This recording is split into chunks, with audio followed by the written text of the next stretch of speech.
Hello, नमस्कार, प्रणाम।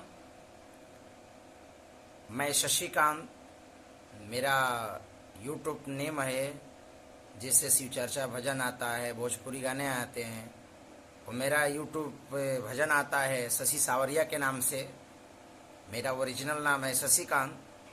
तो मैं शशिकांत, माय यूट्यूब चैनल शशि शिव चर्चा में आप लोगों का स्वागत है। आप जितने भी शिव चर्चा को मानने वाले हैं, सुनने वाले हैं, सबको तहे दिल से प्रणाम।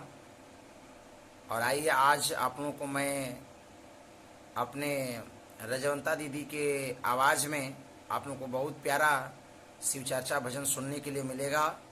तो आइए हम लोग सुनते हैं अपने गुरु बहन रजवंता दीदी के आवाज़ में अपने गुरु महादेव महेश्वर शिव गुरु का शिव चर्चा भजन।